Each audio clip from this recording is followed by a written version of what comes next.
Assalamualaikum warahmatullahi wabarakatuh. Bismillahirrahmanirrahim. Alhamdulillah. Nahmaduhu wa nasta'inuhu wa nastaghfiruh wa nu'minu bihi wa natawakkalu alayhi wa na'udzu billahi min shururi anfusina wa min sayyiati a'malina. Man yahdihillahu fala mudilla lahu wa man yudlilhu fala hadiya lahu. نشهد أن لا إله إلا الله وحده لا شريك له ونشهد أن سيدنا محمدا عبده ورسوله فاللهم صل على سيدنا محمد وعلى آله وصحبه أجمعين أما بعد.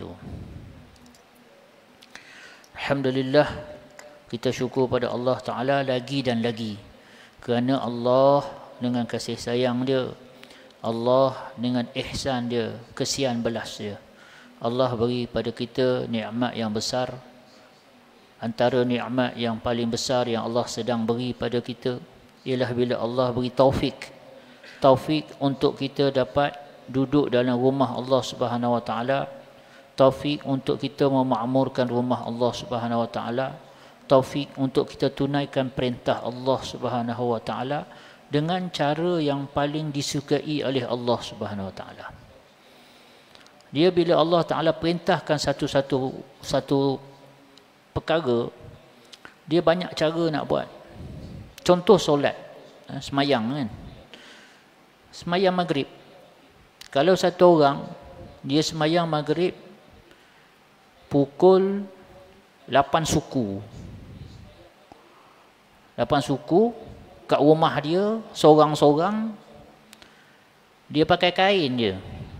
Kain yang tutup pusat sampai lutut. Sah tak sah solat dia? Sah. Dan Allah suka kerana dia taat perintah Allah. Maknanya, dia tunaikan perintah Allah, iaitu solat maghrib. Walau dengan keadaan yang begitu. Tetapi itu bukan cara yang paling Allah suka. Kalau bagi orang lelaki, cara yang paling Allah Ta'ala suka untuk solat ialah solat di awal waktu, di tempat azan diazankan secara berjemaah. Mana kita maghrib tadi tu memenuhi 3 kriteria. Solat di awal waktu, di tempat azan diazankan secara berjemaah. Itu markah dia A. Kalau nak A+, sempatkan takbiratul ihram dengan imam. Itu A+. Tapi jangan serentak. Dalam mazhab Syafi'i tak boleh serentak. Takbir imam dengan takbir makmum. Kalau serentak, takbir makmum batal. Takbir imam tak ada apalah. Sebab dia imam, makmum akan batal. Tetapi Nabi SAW bagi tahu, siapa-siapa yang semayang berjemaah, yudriku takbiratul ula, sempat bersama bertakbiratul ihram ma'al imam, bersama imam, arba'ina yauman, selama 40 hari. Falahu bara'atan, bagi dia ada 2 pelepasan. Dapat jaminan pelepasan 2 perkara. Bukan pelepasan cukai. Kita pelepasan cukai tu habis minta kan, di dalam misi borang tu habis claim, mana boleh claim semua kan. Saya yang tahun berapa, 2022, isi hantar. Sekali saya kena bayar 7,000, termenung saya. Tak pernah lagi, selalu dia bayar balik kat saya kan. Kata biar betul, saya komplain kan. Saya komplain. Setahun tuan-tuan. Setahun baru selesai fail saya tu. Dapat balik saya 2,000. Alhamdulillah. Siapa nak bagi? Tiba-tiba dapat balik 2,000. Maksudnya pelepasan cukai ni bagi kita besar lah kan. Tapi tuan-tuan, orang yang sembahyang 5 waktu secara berjemaah, sempat bertakbiratul ihram dengan imam selama 40 hari. 40 hari itu dia tak miss walau satu waktu pun berjemaah, dan sempat yudrikut takbiratul ula ma'al imam. Dia sempat bertakbiratul ihram dengan imam. Maknanya imam Allahu Akbar, dia pun Allahu Akbar. Falahu bara'atan, kata Nabi SAW, bagi dia ada dua pelepasan. Dia dapat dua pelepasan. Bara'atum minan nar, pelepasan dari neraka. Wa bara'atum minan nifaq, dan pelepasan daripada sifat munafik. Tuan-tuan, kalau kita dapat dua ni, nak apa lagi? Ada tak satu yang lebih besar daripada ni? Sebab kalau dijamin, diberikan jaminan terlepas dari neraka, ke mana kita? Tentu-tentu dah syurga. Kalau kita dijamin terlepas daripada neraka, confirm dalam syurga. Kan? Tapi kena berjuanglah sikit. 40 hari, 40 malam. Siapa dah dapat? Imam dengan Bilal ya kot. Kita maghrib, kalau setakat maghrib, isyak, subuh tu ramai yang dapat kan. Tapi yang lain-lain tu memang bercinta juga. Tapi tuan-tuan, kalau ndakkan jaminan semasa kita hidup lagi kat dunia ni tuan-tuan, tunaikan syarat ni, mudah je. Semayang 40 hari 40 malam berjamaah, 5 waktu, bertakbiratul ihram dengan imam. Ni projek besar ni kan. Projek besar ni. Dapat dua jaminan ni tuan-tuan. Pelepasan ni, Allahu Akbar. Kan? Okey.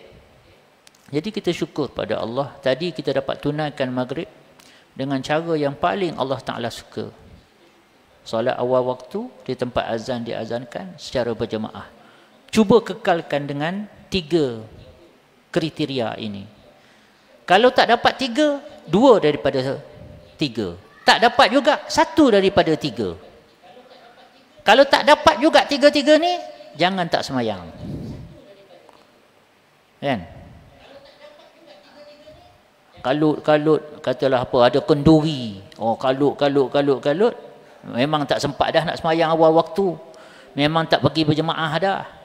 Memang tak sempat ke surau dah. Jangan sampai tak semayang pula. Macam tu.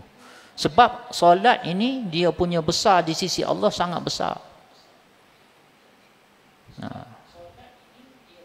Bahkan dosa meninggalkan solat ini dosa yang paling besar selepas syirik. Ini kalau kita kata dosa minum arak dengan dosa tak solat, mana lebih besar? Kita macam nak rasa besar minum arak lagi. Teruklah dia ni kan. Kaki botol. Kita rasa besar ni. Tapi nak banding dengan dosa tinggalkan solat, jauh besar lagi dosa tinggalkan solat. Maka tak peliklah bila Nabi SAW beritahu, satu orang yang tinggalkan solat satu waktu dengan sengaja, tanpa uzur yang sah di sisi syarak, walaupun dia mengqadaknya balik, dia akan masuk neraka selama satu hukup. Satu hukup ini adalah satu tempoh selama 80 tahun akhirat. Satu hukup tu maksud dia 80 tahun akhirat. Satu tahun akhirat 360 hari akhirat.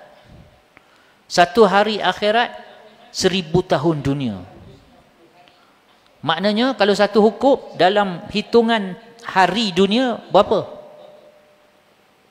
Hitungan tahun dunia berapa? Satu hari akhirat 1000 tahun. Maksudnya kalau kita nak kira, satu darab 80, darab dengan 360, darab dengan 1000. Dapatlah 28.800.000 tahun dunia. Satu waktu. Kalau tinggal solat 2 waktu, kalau tinggal solat dah 2 tahun, wali'udzubillah. Kan? Jadi bila kita dapat tunaikan perintah Allah Ta'ala yang tadi, kita syukur banyak-banyak pada Allah Ta'ala. Kalau ada yang kita tertinggal lah, mungkin awal-awal kita balik dulu, tak berapa nak sedar lagi, kita ada tertinggal, qada utamakan qada dan taubat. Mohon ampun dengan Allah Subhanahu Wa Taala. Supaya kita ini bukan sekadar diampunkan, tetapi dipadam terus daripada catatan kita. Supaya dipadamkan terus daripada catatan. Dia ada dua. Satu diampunkan. Tapi ada lagi kat situ. Tertulis lagi kat situ. Satu lagi diampun dan dipadamkan. Diampunkan dan dipadamkan. Jadi insya-Allah kita sungguh-sungguh dengan Allah Subhanahu Wa Taala. Sebab tu Nabi sallallahu alaihi wasallam bila Sayyidatina Aisyah tanya, kalau aku jumpa Lailatul Qadar, bila aku sedar malam tu adalah Lailatul Qadar, apa patut aku buat? Ni dah dia ceramah Ramadan pula dah. Kan? Apa patut aku buat? Tak apalah walaupun tak masuk Ramadan lagi. Nabi tak kata kamu kena banyakkan sedekah, kamu kena banyakkan baca Quran, kamu kena tak. Nabi SAW kata banyakkan dengan doa. Apa doa dia? Rabbi innaka afuwun tuhibbul afwa fa'fu anni. Tu kalau kita baca seorang-seorang lah kan. Rabbi innaka afuwun tuhibbul afwa fa'fu anni. Wahai Tuhanku, sesungguhnya Engkau Maha Pemaaf, menyukai, menyintai kemaafan, maka ampunilah aku, maafkanlah aku, fa'fu. Dia apa beza al-afu dengan al-maghfirah? Beza dia ulama kata kalau al-maghfirah ni ampun tapi masih tercatat. Cuma dia tulis kat situ diampunkan. Tapi kalau al-afu ni Allah padam terus. Diberikan keampunan dan di-delete. Di-delete macam kita delete WhatsApp tu, delete, hilang terus WhatsApp tu kan. Macam tu. Jadi ambil kalau panjang umur cerita ni, kalau sempat dengan Ramadan, ambillah peluang ini, banyaklah doa. Kalau sedar Lailatul Qadar, lagilah kena banyak. Kalau kita tak tahulah malam ni Lailatul Qadar ke tidak, jangan risau tuan-tuan perempuan. Siang kita berdoa, malam kita berdoa. Jangan miss, jangan kita main teka-teka tuan-tuan, tak berbaloi. Anggaplah semua Lailatul Qadar aja tuan-tuan, senang. Kita anggap setiap malam berpotensi untuk jadi Lailatul Qadar. Jadi ini yang kita nak syukur sungguh-sungguh pada Allah Subhanahu Wa Taala. Dalam masa yang sama, kita nak sambut Ramadan dengan penuh rasa kehambaan pada Allah. Rasa kehambaan inilah, pengabdian inilah yang dinamakan ibadah. Sebab itu bila saya diminta bagi tajuk, saya kata fahami 5156. Apakah benda? Itu bukan nombor 4 ekor tu. Jangan pula ada yang pergi tikam pula 5156 tu kan. Dia tengok, wah ini bagus poster surau 5156, dah pergi tikam pula dah kan. Janganlah. Saya tak bertanggungjawab. Saya tak bertanggungjawab. 51 tu adalah surah Az-Zariyat, surah yang ke-51. Ayat dia 56. Ayat ni kita rasanya semua orang biasa dengar, dah fasih dah dengar pun. Yang mana Allah Ta'ala berfirman, وَمَا خَلَقْتُ الْجِنَّ وَالْإِنسَ إِلَّا لِيَعْبُدُونَ وَمَا خَلَقْتُ الْجِنَّ وَالْإِنسَ. Dan tiada aku jadikan akan jin dan manusia illa melainkan liya'budun, untuk beribadah, untuk mengabdikan diri kepada aku. Liya'budun di sini terjemahan dia ibadah lah, untuk beribadah. Tetapi kalau ibadah ni saya ada sikit risau. Kita orang Melayu kita ni bila sebut ibadah, dia akan nampak beberapa ibadah khusus sahaja. Semayang, zikir, puasa. Dia bukan macam tu. Ibadah liya'budun di sini ialah kita fahamkan dengan bahasa Melayu dia, kita terjemahkan pengabdian. Liya'buduni, untuk mengabdikan diri kepada aku. Okey. Saya lihat di dalam kitab tafsir Khawatir Muhammad Mutawalli Asy-Sya'rawi rahimahullah. Imam Mutawalli Asy-Sya'rawi, Imam Muhammad Mutawalli Asy-Sya'rawi, satu ulama tafsir besar di Mesir. Dia wafat tahun 1419 Hijrah. Baru lagi lah, masih lagi, makna bukanlah 200-300 tahun dulu, masih lagi dekat berapa puluh tahun sahaja baru satu orang ulama besar, satu ulama yang sangat-sangat dihormati, Syekh Mutawalli Asy-Sya'rawi. Kalau tuan-tuan buka YouTube, Google pun banyak syarah-syarahan dia yang telah dimasukkan, dikekalkanlah dalam YouTube. Boleh cari Syekh Muhammad Mutawalli Asy-Sya'rawi. Dia ada satu kitab tafsir, nama dia Khawatir Muhammad Mutawalli Sya'rawi. Dia sebenarnya hasil daripada syarahan dia. Kuliah tafsir dia telah dibukukan jadi kitab tafsir.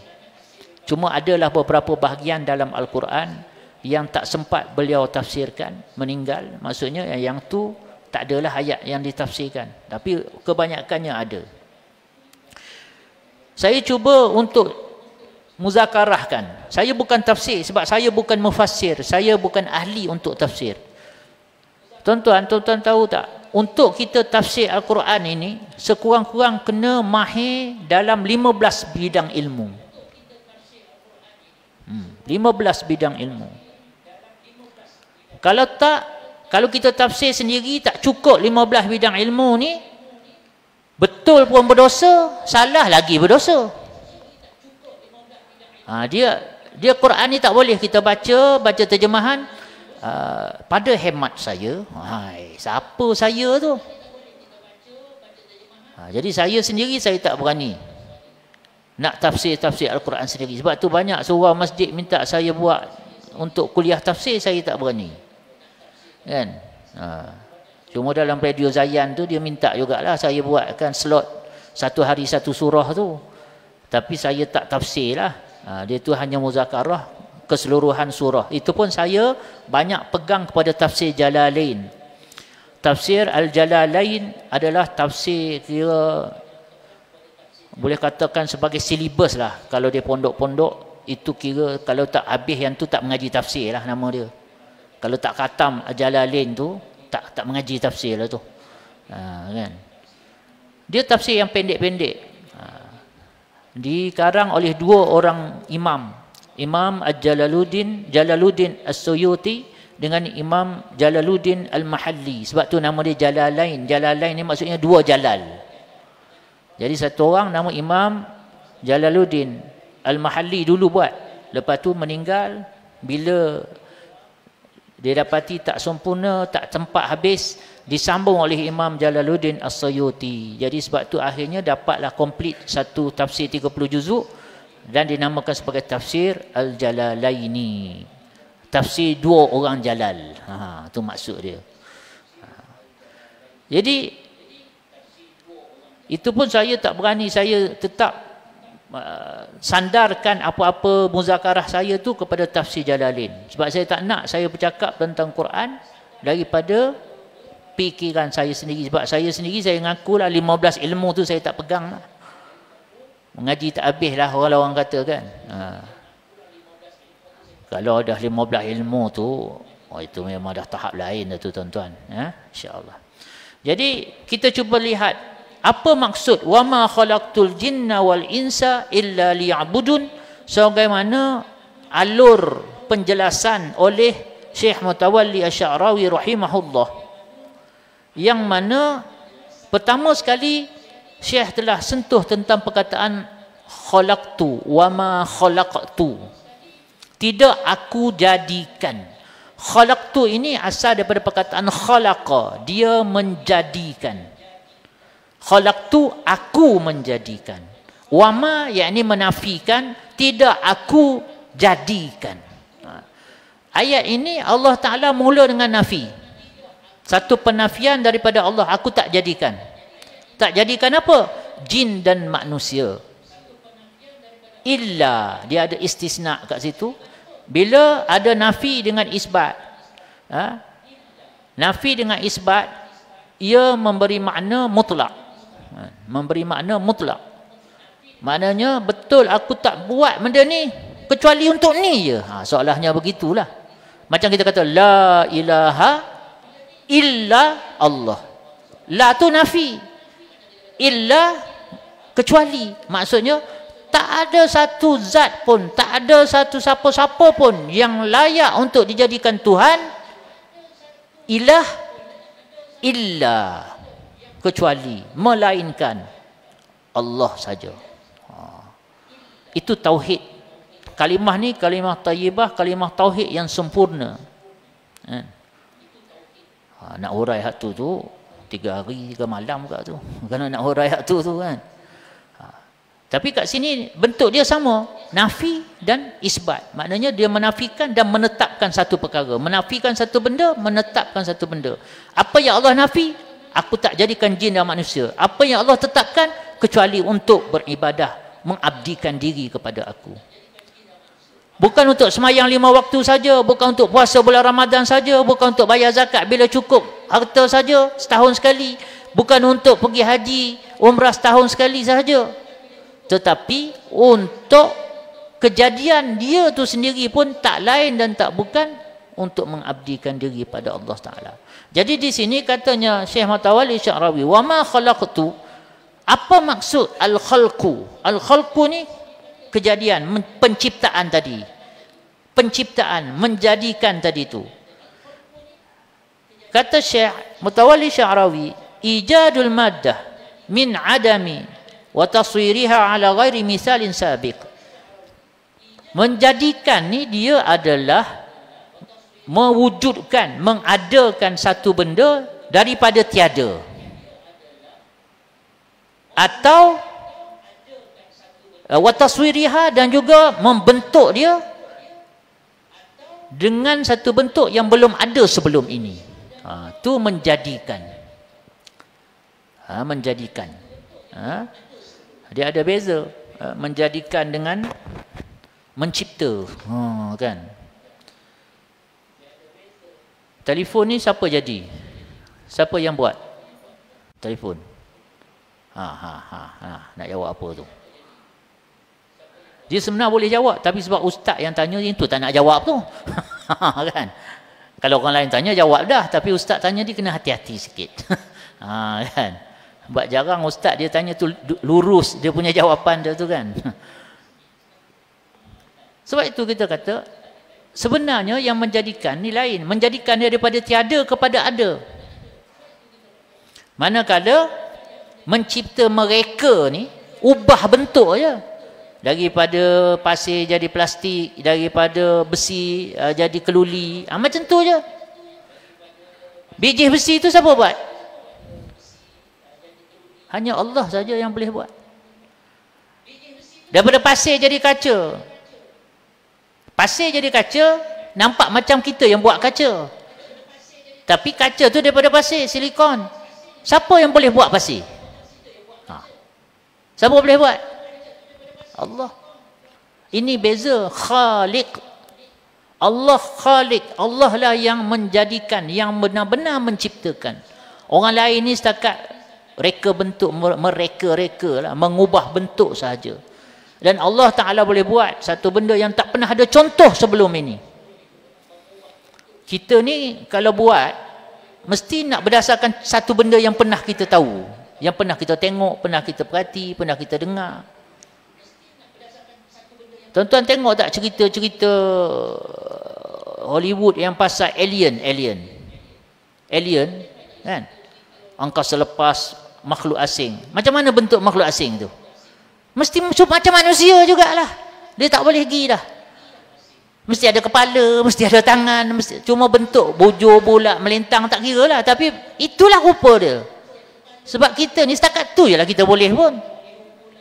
Nak bayangkan tu tak boleh. Tapi Allah Ta'ala boleh buat. Dan Allah dah buat pun berapa belah ribu spesies ataupun makhluk, bentuk makhluk. Dalam tafsir Ibn Kathir, dalam menafsirkan ayat Alhamdulillahi Rabbil Alamin, segala puji bagi Allah Rabb, Tuhan, Alamin, sekalian alam. Sekalian alam tu Imam Ibn Kathir membawakan riwayat mengatakan alamin, alam-alam. Dia bukan satu alam. Sekalian alam tu maksudnya banyak alam. Berapa banyak? 80,000 alam. Allah cipta 80,000 alam. Ada alam yang Allah bagi tahu, ada alam yang Allah tak bagi tahu. Ada alam yang kita tahu, ada alam yang kita tak tahu, ada alam malaikat pun tak tahu. Dalam satu hadis kursi pernah Rasulullah SAW ceritakan Allah Ta'ala bagi tahu pada para malaikat, wahai malaikatku, aku ada binatang ternak yang aku letak di satu tempat, yang jika satu ekor saja buka mulut, dia boleh telan semua alam ni. Malaikat tanya, kau letak kat mana? Di satu tempat yang dalam ilmu aku. Maknanya malaikat pun tak tahu. Ada lagi alam yang malaikat pun tak tahu. Ada 80,000 alam. Jadi bila kita kata dalam Fatihah, bila kita baca tu Alhamdulillahi Rabbil Alamin, bagi rasa kebesaran Allah yang mentadbir, mencipta dan mentadbir 80,000 alam. Kan? Jadi Khaliq, al-khalqu yang dikatakan sebagai menciptakan, menjadikan, itu ialah mengadakan, ijad, mewujudkan sesuatu benda daripada tiada dan membentuknya di atas satu yang tidak ada contoh sebelumnya. Itulah yang dikatakan mencipta. Manakala yang kita yang lain-lain ini mencipta juga. Dia tidak menghalang daripada kita kata selain Allah Ta'ala yang buat ni, kita pun ada yang buat juga. Sebab tu Allah Ta'ala kata dalam surah Al-Mu'minun ayat 14, fatabarakallahu ahsanul khaliqin, dan maha suci Allah, maha tinggi Allah Ta'ala, ahsanul khaliqin, yang merupakan sebaik-baik yang menjadikan. Khaliqin itu plural, maksudnya banyak yang boleh menjadikan ni. Manusia pun boleh menjadikan kaca daripada pasir, menjadikan keluli daripada besi. Boleh. Dan itu diiktiraf sebagai menjadikan, tetapi tidaklah pada hakikatnya, bukan hakiki. Sebab masih lagi bergantung kepada yang Allah Ta'ala ciptakan. Itu yang pertama yang disentuh oleh Syekh Mutawalli Sya'rawi berkenaan dengan wama khalaqtu, tidaklah aku menjadikan. Dia bahas tentang perkataan menjadikan itu sendiri. Dan Allah Ta'ala kata dia ni ahsanul khaliqin, dialah sebaik-baik penjadi, pencipta.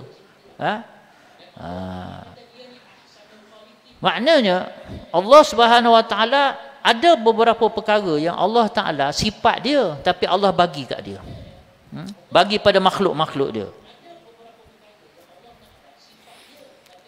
Antaranya tadilah membuat, keupayaan nak membuat satu benda, mencipta satu benda. Itu sebenarnya sifat Allah Ta'ala. Tapi Allah Subhanahu Wa Ta'ala berikan pada kita. Berikan pada kita. Contoh lagi, sifat iradah, berkehendak. Allah Ta'ala berikan pada manusia ni ada sifat iradah, berkehendak, nak tu, nak ni, nak itu, nak ini kan. Itu kita ada kehendak kita. Sebab Allah yang bagi. Kalau Allah tak bagi, kita jadi tak ada apalah. Jadi sebab itu juga ia menjadi ujian untuk kita berdasarkan kehendak-hendak tadi untuk melakukan ikhtiar, melakukan pilihan. Pilihan, ikhtiar dengan maksud pilihan, bukan maksud ikhtiar dalam bahasa Melayu, tapi ikhtiar dalam bahasa Arab, ia memberi makna pilihan. Jadi di sini Allah Subhanahu Wa Ta'ala menyentuh tentang jin dan manusia. Timbul persoalan kat sini, kenapa sebut jin dulu sebelum manusia? Wa ma khalaqtul jinna, tidak aku jadikan jin wal ins, dan juga manusia, illa liya'budun, kecuali untuk ni. Maka di sini kata Syekh Mutawalli Sya'rawi, ia adalah merujuk kepada berdasarkan ayat-ayat yang lain juga, bahawasanya jin itu terlebih dahulu diciptakan daripada kita. Pernah satu masa manusia ni tak ada lagi, Nabi Adam tak ada lagi, jin dah ada dah. Mereka ni duduk kat atas muka bumi ni banyak, ramai dah, penuh duduk kat bumi ni. Sampai sekarang lah ada pun. Cuma sekarang jin di alam dia. Di bumi juga, tapi di alam dia. Satu daripada 80,000 alam tadi. Alam jin. Dia ada alam dia sendiri. Di sini, sebelum manusia, inni ja'ilun fil ardi khalifah, lalu Allah Ta'ala menzahirkan ilmu dia, yang dia nak ciptakan satu makhluk, nama manusia, yang akan menjadi khalifah Allah atas muka bumi ni. Sebelum tu tak ada, orang tak tahu apa itu manusia. Hal ata 'alal insani hinum minad dahri lam yakun syai'an madhkura. Surah Al-Insan ataupun surah Ad-Dahri. Hal ata 'alal insanin, bukankah telah datang kepada manusia hinun minad dahri, satu tempoh masa, lam yakun syai'an madhkura, yang mana mereka ni tak dikenal pun, tak disebut pun, tak ada siapa pun tahu apa benda manusia tu. Itu sebelum penciptaan Adam alaihissalam. Itu ustaz tu yang orang jumpa, orang purba, orang batu, zaman batu. Itu makhluk Allah juga, tapi bukan manusia, macam manusia. Sebab Nabi Adam ni tak adalah sampai juta-juta tahun, kan? Nabi Adam ni itu bukannya manusia, itu adalah makhluk-makhluk yang sebelum ini. Jadi bila manusia dicipta dan Allah istihar dialah akan jadi khalifah Allah atas muka bumi, maka jin pun kena duduk bawah manusia. Walaupun dia dulu jadi, dia senior lagi sebenarnya. Tapi junior datang, junior jadi ketua. Sebab tu kalau kita pergi satu tempat, tiba-tiba jin ganggu, kita boleh halau dia. Padahal tempat dia tu, dia dulu duduk. Ni Putrajaya ni dulu agak-agak siapa duduk dulu? Agak-agak lah. Sebelum jadi Precinct 6 ni, agak-agak apa benda tempat ni? Agak-agak lah kan. Nama pun apa? Perang besar. Peperang kau. Siapa yang peperang tu? Kan? Tapi bila kita datang, tiba-tiba kalau telah ada gangguan, kita ada hak. Engkau pergi lain, aku nak duduk. Sebab apa? Kita khalifah Allah. Dia bukan dah. Dia dah jatuh darjat dah, tuan-tuan. Sebab tu, cubalah tanya orang-orang yang belajar ruqyah ni kan. Dia kena faham dulu yang tu. Baru boleh ruqyah orang. Kalau dia ruqyah, walaupun baca ayat kursi, tapi dalam hati dia rasa jin tu lagi power daripada dia, lebih hebat daripada dia, bacalah banyak kali pun. Ni kalau baca Allahu la ilaha Allahu la, itu takut tu bukan nak halau. Jin yang halau dia tu besok kan. Tak ada. Kan? Cuba tengok kalau orang yang buat ruqyah dia relax je, kau meraung ke, kau apa ke kan. Tak boleh. Yang tu kena betul dulu, baru jadi. Baru jadi. Nak baca ayat kursi ke apa ke. Kalau tak kan dengan ayat-ayat kursi kita je betul. Jadi itu pertama, kenapa jin? Wa ma khalaqtul jinna wal insa, kerana jin itu memang dicipta oleh Taala dulu daripada kita. Dan di sini betul.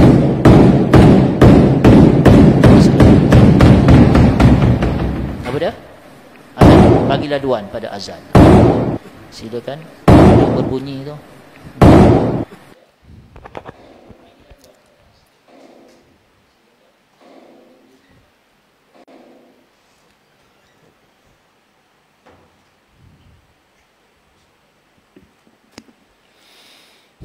Allahu Akbar, Allahu Akbar.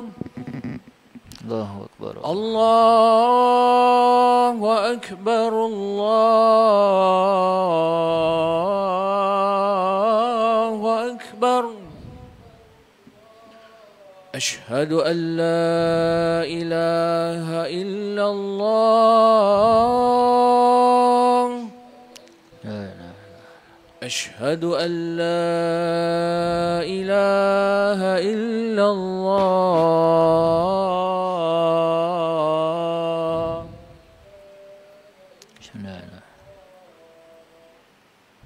أشهد أن محمد رسول الله. أشهد أن محمدا رسول الله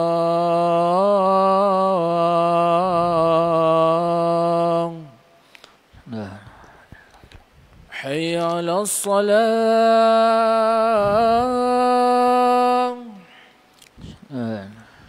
حي على الصلاة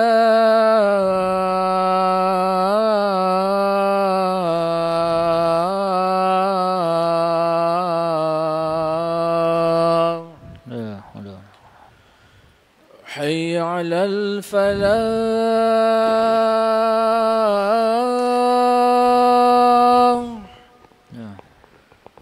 حي على الفلاح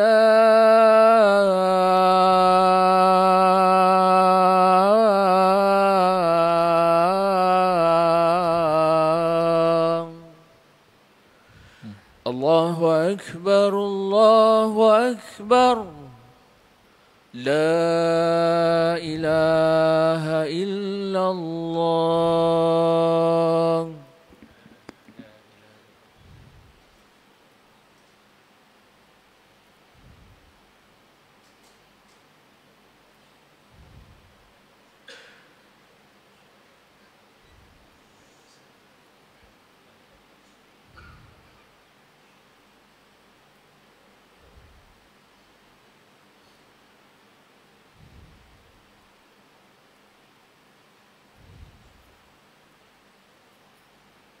اللهم رب هذه آتي محمد الوسيلة والفضيلة وبعث مقام محمود إنك لا. Bismillahirrahmanirrahim. Seterusnya dibahaskan tentang liya'budun, untuk kamu beribadah mengabdikan diri kepada aku. Kata Syekh Mutawalli Asy-Sya'rawi,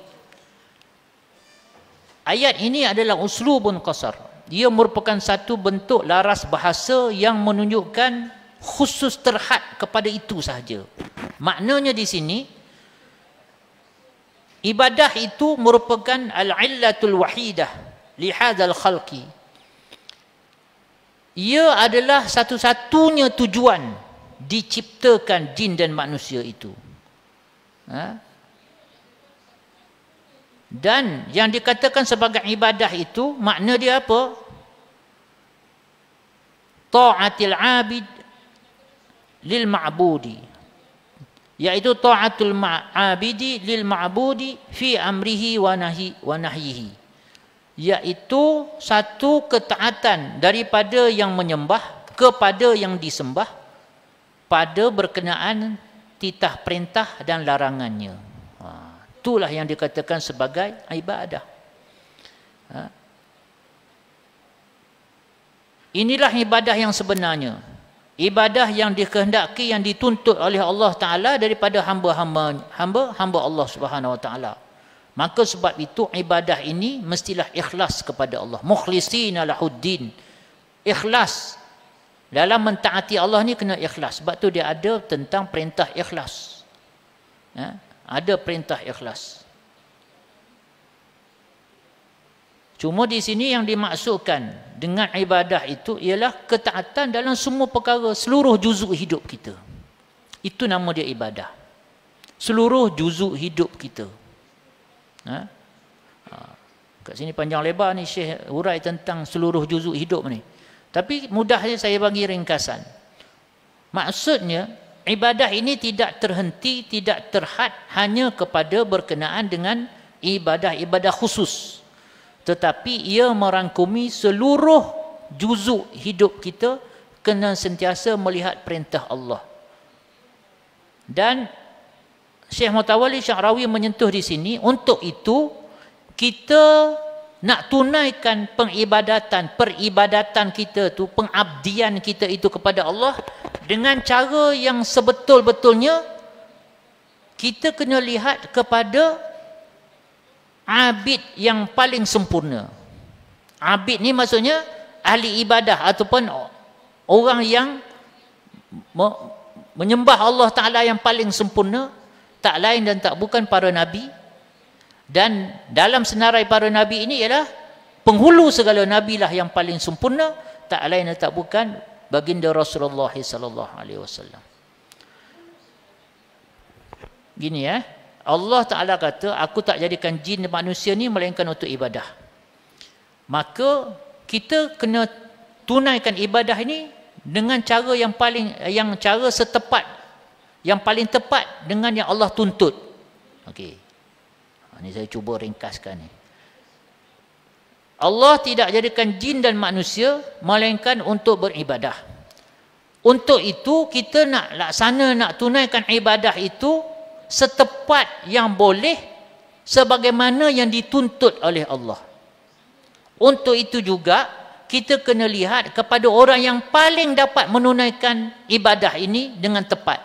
Tak lain dan tak bukan para nabi, dan bagi kita umat Nabi sallallahu alaihi wasallam, ia merujuk kepada Rasulullah sallallahu alaihi wasallam sendiri. Itulah contoh yang tertinggi, contoh yang paling sempurna dalam beribadah kepada Allah Subhanahu wa taala. Jadi kalau kita tengok Nabi sallallahu alaihi wasallam ibadah macam mana? Seluruh kehidupan Nabi sentiasa dijaga supaya tak keluar daripada perintah Allah, tak melanggar larangan Allah. Itulah pengabdian kita kepada Allah. Kita jangan lupakan. Jadi dalam ayat ini rupanya ada juga di situ terkandung untuk kita mengikuti ajaran, panduan, pedoman sunnah Nabi sallallahu alaihi wasallam. Macam solat. Kalau solat kita kena tengok macam mana solat Nabi sallallahu alaihi wasallam. Kita dapat bangun pagi. Macam mana Nabi bangun pagi? Itulah pengabdian kita. Kita nak tidur ikut kita tidur ke kita nak tidur macam yang Nabi tidur? Supaya pengabdian yang paling sempurna itu datang daripada contohnya ialah Nabi sallallahu alaihi wasallam. Allah Taala dia tak turunkan agama ni dalam bentuk konsep saja. Tapi Allah turunkan agama ni siap dengan praktikal dia. Ada contoh dia. Sebab itu kalimah thayyibah ni dia bukan la ilaha illallah sahaja. Dia mesti dengan Muhammadur Rasulullah. La ilaha illallah kalimah iman, Muhammadur Rasulullah kalimah amal. Macam mana kita nak laksanakan la ilaha illallah? Tengok balik pada Muhammadur Rasulullah. Dan hanya dengan cara Muhammadur Rasulullah akan sampai kepada la ilaha illallah. Seluruh kehidupan kita, pagi kita, petang kita, siang kita, malam kita, kita nak usahakan jadi semirip mungkin macam kehidupan Rasulullah sallallahu alaihi wasallam. Sebab ibadah ini merangkumi semua.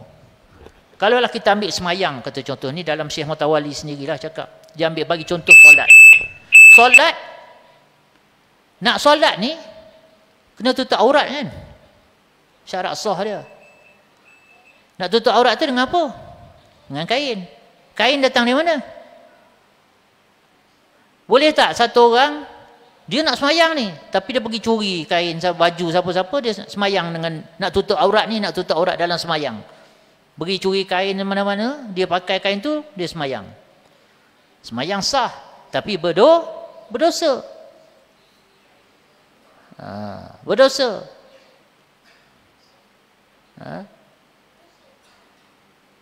Semayang tu sah. Orang sah ni bila sah sebab tu dapat pahala, tapi dia sah tapi berdosa. Tak kalut dia. Maksudnya kenapa? Ibadah tu sendiri menuntut seluruh jaluran itu kena dalam beribadah pada Allah. Kain datang dari kilang. Orang kerja kilang ni kerja yang halal, tapi kalau dengan sebab kerja kilang tak semayang, berdosa dia.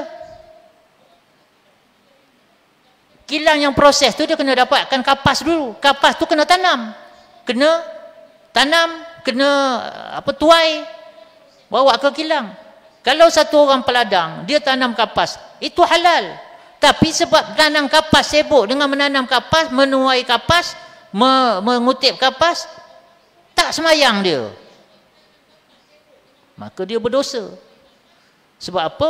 Walaupun tujuan dia tu sampai untuk menunaikan ibadah yang besar tadi. Sebab ibadah ni ada ibadah yang besar, ada ibadah yang umum, kan? Tapi yang paling penting kita nak faham seluruh juzuk hidup kita ini perlu dalam rangka ibadah. Apa maksud dia? Mentaati perintah Allah, menjauhi larangan dia dan mengikuti cara yang telah dipandukan oleh baginda Rasulullah sallallahu alaihi wasallam. Jadi inilah perkara yang kita nak bawa dalam hati kita, fikiran kita, zihin kita ini sampailah kita mati. Bagaimana kita nak bentuk seluruh kehidupan kita ini supaya sentiasa di dalam keadaan ibadah kepada Allah Subhanahu Wa Taala, kan? Sebab apa saja kebaikan ada pahala, ibadah lah tu, kan? Ada pahala, ada ibadah.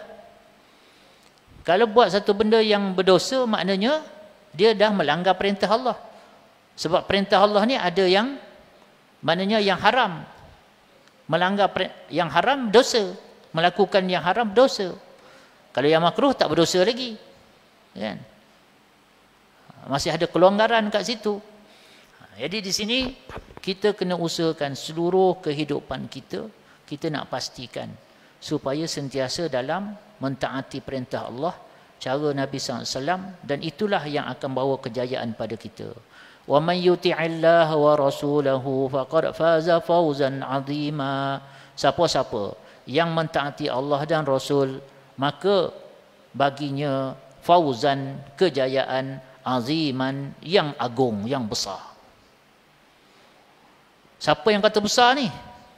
Allah yang kata besar. Siapa yang kata hebat ni, kejayaan yang hebat ni? Allah yang kata hebat.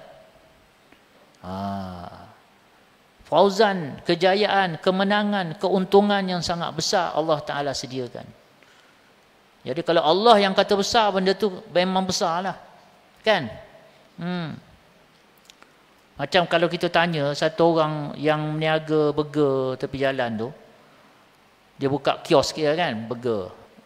Untung tak meniaga? Untung. Agak-agak berapa maksud untung dia tu? Kok ada yang meniaga burger sini? Setiap malam dia buka, satu hari meniaga tu, ada yang buka start malam, ada daripada pagi kan. Tapi selalu saya tengok malam lah burger ni. Petang baru buka kan, sampai tengah-tengah malam. Agak-agak satu malam kalau dia kata, untung. Agak-agak berapa yang kata dia kata untung tu? Tak tahu. Semua bukan meniaga sini. Mungkinlah dia untung mungkin 200-300 lah, bersih untung kan. Tolak modal apa semua dapat. 200 satu malam siapa nak bagi? Kan? Tak ada hujan, elok cuaca, baru masuk gaji, 200 satu malam. Untung kan? Tapi kalau kita tanya tokek restoran, satu hari untung tak meniaga? Alhamdulillah untung. Restoran apa ada sini? Madinah. Tanya tokek Madinah, ke ada sini? Kau pandai je aku kan cerita. Tanya, berapa untung sehari? Ada, alhamdulillah untung lah. Berapa? Sehari tu adalah bersih 2,000. Kan? 2,000. Sebab walaupun perkataan dia untung, sama je. Tanya yang tepi jalan meniaga gerai tepi jalan pun untung juga. Tapi 200. Yang ada kedai ni untung juga 2,000. Cuba tanya Syed Bukhari ke, Tan Sri Syed Bukhari, untung tak meniaga bulan ni? Alhamdulillah untung dia kata. Agak-agak untung dia tu berapa agak-agak? 2,000. 2,000 tu pensan dia kalau untung 2,000. Kan? Macam mana prestasi bisnes? Dia tak panggil untung kan? Prestasi macam mana? Untung. Kalau katalah, kalau Tan Sri Syed Bukhari lah kata untung tu, agak-agak banyak mana untung? Agak lah, takkan tak tahu nak agak. Berapa juta? Sendiri fahamlah. Ini Allah sendiri kata keuntungan yang besar. Agak-agak besar mana untung? Besar mana kejayaan? Besar mana kehebatan yang Allah Ta'ala sendiri kata kejayaan yang besar ni? Tapi dengan syarat seluruh kehidupan kita bentuk untuk berusaha mentaati perintah Allah. Sebab dalam setiap Apa keadaan, pasti ada perintah Allah dalam tu. Tinggal tahu tak tahu, tahu tak tahu, nak buat tak nak buat. Itu pilihan.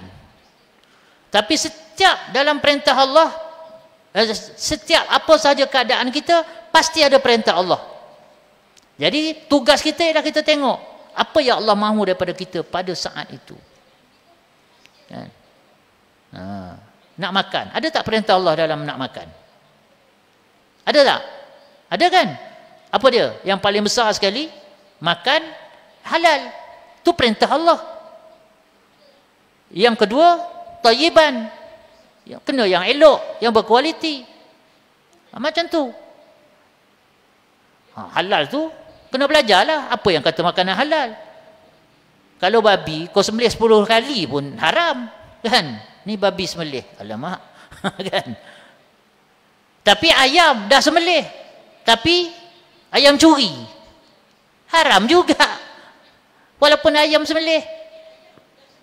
Ayam halal, sembelih tak ikut syarat, tak cukup syarat.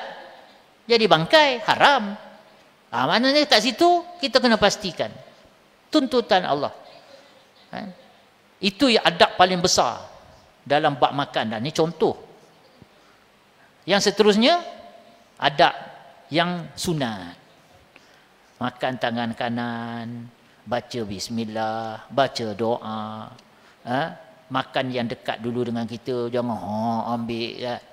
Kau seboleh-boleh jangan makan sorang-sorang, kena berjemaah. Ini semua sunat lah. Kalau satu orang, dia ni memang kidal. Kalau dia makan dengan tangan kiri dan dengan tangan kanan, nak suap ke mulut, pergi ke telinga. Memang tak boleh kontrol. Tak apalah, makan tangan kiri tak berdosa. Tak payahlah kita jeling terbalik-balik tengok dia kan. Sebab tu bukan haram pun. Cuma benda tu tak elok. Oh ini kita jeling, tak payah. Relax lah. Dia tu dah habis usaha dah kan. Macam tu. Banyaklah yang adab-adab yang sunat-sunat tu banyak. Yang makruh, jaga. Yang makruh, cuba elakkan. Kan? Itu perintah makan. Begitu juga perintah-perintah lain. Apa sahaja yang kita nak buat, pasti ada perintah Allah. Nak pakai baju, ada tak perintah Allah? Nak pakai baju? Ada lah. Yang pertama sekali, mesti tutup aurat. Yang kedua, halal baju tu. Takkan nak buat dengan baju kulit babi. Memanglah kulit babi tu kita tak buat lah baju. Masalahnya duit menang judi kau pergi beli baju, haram juga tuan-tuan. Macam tu. Contoh. Jadi itulah perkara yang kita nak bawa. Lebih-lebih lagi, sehari dua lagi insya-Allah, panjang umur kita, ada rezeki, kita akan jumpa dengan Ramadan. Dengan Ramadan Al-Mubarak. Ambillah peluang sungguh-sungguh. Kalau betul kita ada rezeki jumpa Ramadan, ambillah peluang sungguh-sungguh. Jangan biarkan walaupun satu saat berlalu dalam merugikan kita. Lebih-lebih lagi, inilah bulan yang dikatakan sebagai bulan keampunan. Siang malam penuh dengan keampunan. Siang malam penuh dengan untuk kita berpeluang disucikan, dibersihkan segala dosa kita. Jadi kita ambillah peluang sungguh-sungguh. Isilah Ramadan kita dengan perkara-perkara yang telah ditunjukkan oleh baginda Nabi sallallahu alaihi wasallam. Ini Syaban tak habis dah sibuk dah. Baju raya tema warna apa? Dah huru-hara dah. Dah tempah dah baju? Dah? Pakai tahun lepas aja. Huru-hara dah. Saya tengok ke jekel hari tu penuh dah orang. Kan? Sebab sekarang orang tak beli dah 1-2 helai ni. Dia kira kayu terus. Yalah, anak 7 orang. Mak bapak 2 orang. Tak 9, 1 kayu lah pergi dia. Kan? Sebab nak tema. Mampu tak ada masalah. Tapi jangan menjadi beban. Itu bukan cara Nabi SAW tunjukkan pada kita. Begitu juga nak buka puasa, nak makan, nak masak sedap-sedap, silakan. Tapi jangan sampai membazir. Jangan sampai melalaikan kita daripada melakukan amal yang Nabi tunjukkan. Nak pergi bazar Ramadan, silakan. Saudara-saudara kita yang meniaga pun dia pun nak beraya juga, dia pun nak cari rezeki. Pergi beli, tak ada masalah. Tapi jangan sampai lalaikan kita daripada perkara-perkara yang Nabi dah tunjukkan. Contoh, dengan sebab sibuk dengan bazar Ramadan, petang tu tak baca Quran dah. Rugilah kita. Sebab baca Quran ni satu benda yang Nabi SAW syiarkan sangat dalam bulan Ramadan. Kan? Kalau kita dengan iftar, kita lupa nak berdoa dekat-dekat iftar itu. Satu je doa. Sepanjang Ramadan tu satu je doa yang kita baca. Apa dia? Allahumma laka sumtu wa bika amantu. Itu pun tak habis. Allahumma laka sumtu wa bika habis. Setakat tu je. Allahumma laka sumtu tu je kan. Wa bika amantu, nak perhabis pun tak boleh dah doa tu. Bukannya panjang menau pun. Jangan sampai kita rugi, tuan-tuan. Dan saya yakinlah dah banyak dah ustaz-ustaz yang ceramahkan tentang persediaan Ramadan dan sebagainya. Semoga Allah Subhanahu Wa Taala bagi taufik yang sempurna pada kita untuk kita dapat faham perkara ni, kita dapat bawa dalam kehidupan kita, amalkan dalam kehidupan kita, hayati dalam kehidupan kita, dan untuk kita sampaikan perkara ini pada saudara-saudara kita yang lain, insya-Allah. أعوذ بالله من الشيطان الرجيم بسم الله الرحمن الرحيم الحمد لله رب العالمين اللهم صل على سيدنا محمد وعلى آله وصحبه أجمعين ربنا اشرح لنا صدورنا ويسر لنا أمورنا واحلل عقدة من ألسنتنا يفقهوا أقوالنا ربنا زدنا علما وارزقنا فهما اللهم إنا نسألك حبك وحب من يحبك والعمل الذي يبلغنا حبك اللهم ارزقنا حبك وحب رسولك وحب من ينفعنا حبه عندك برحمتك يا أرحم الراحمين اللهم بارك لنا في شعبان وبلغنا رمضان وبلغنا رمضان وبلغنا رمضان اللهم آت نفسنا تقواها وزكها أنت خير من زكاها أنت وليها ومولاها برحمتك يا أرحم الراحمين اللهم انصر إخواننا في فلسطين اللهم انصر إخواننا في فلسطين عامة وفي غزة العزة الخاصة اللهم انصرهم ولا تنصر عليهم اللهم ثبت أقدامهم اللهم قوي عزائمهم اللهم صبرهم على مصيبتهم اللهم انصرهم على عدونا وعدوهم اللهم ارحم وتقبل شهداءهم اللهم إنا نجعلك في نهور أعدائنا ونعوذ بك من شرورهم سبحانك اللهم بحمدك نشهد أن لا إله إلا أنت نستغفرك ونتوب إليك وصلى الله على سيدنا محمد وعلى آله وصحبه وسلم سبحان ربك رب العزة عما يصفون وسلام على المرسلين والحمد لله.